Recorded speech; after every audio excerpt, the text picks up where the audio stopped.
আমি প্রথম অবস্থায় আপনি ঠিকই বলেছেন, আমি বিচার চাইনি। কিন্তু যখন একটা রাষ্ট্রের সর্বাধিনায়ক রাষ্ট্র প্রধানমন্ত্রী স্বয়ং যিনি আমার বাসায় যান বা উনি আমাকে বলেন যে আমি প্রধানমন্ত্রী না, আমি একজন মেয়ের বাবা হিসাবে এখানে এসেছি এবং তার একটা দৃষ্টান্তমূলক যাতে শাস্তি হয় এবং তার দ্রুত যাবতীয় ব্যবস্থা যা করা প্রয়োজন সেই ব্যবস্থাগুলো উনি নিয়েছেন।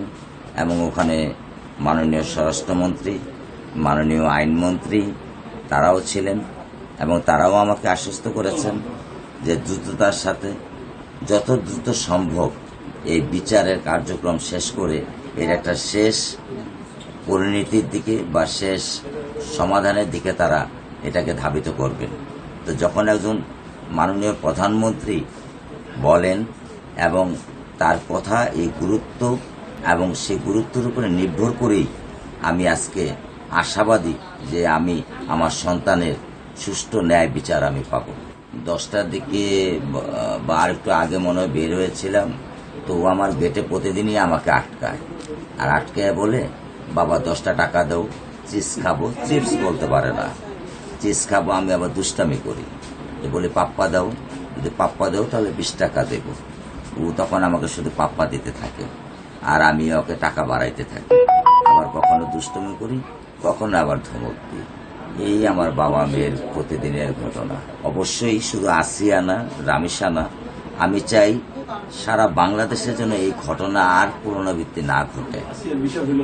এবং এই পুনরাবৃত্তির পেছনে মাননীয় এমপি সাহেব যেটা বলেছেন যে মাদক একটা অনেক বড় একটা সমস্যা। এখানে মাদক মানুষকে বিকারগ্রস্ত করে, তাকে সাধারণ বুদ্ধি, এই বুদ্ধি লোভ পাওয়া দিয়ে তাদেরকে জানোয়ারে রূপান্তরিত করে। তা আমি আশা করব সমাজ থেকে সবাই মিলে যেন এই মাদককে দূর করা যায়। তাহলে আমার মনে হয় যে হয়তোবা একটা নিরাপদ সমাজ ব্যবস্থা গড়ে তোলা সম্ভব। ধন্যবাদ আপনাকে।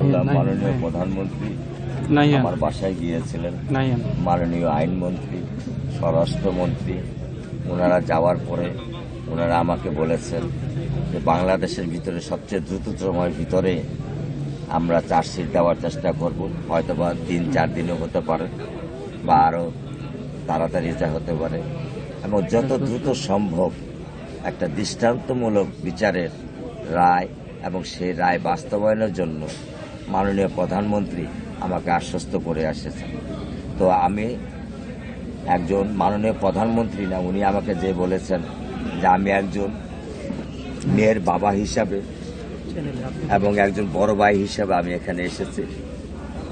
তো ওনার যে ভালোবাসা, ওনার যে চোখের কান্না, আকুতি এবং আমাকে শেষ দেওয়া কথা, সেই কথার উপরেই আমি 100% বিশ্বাসী এবং আত্মবিশ্বাসী যে ইনশাল্লাহ এই ধরনের যে আমার মেয়ের বিচার, সুষ্ঠু বিচার খুব দ্রুততার সাথে পাব এবং যাতে ভবিষ্যতে এই ধরনের ন্যাক্কারজনক ঘটনা না ঘটে তার ব্যবস্থাও উনি নেবেন।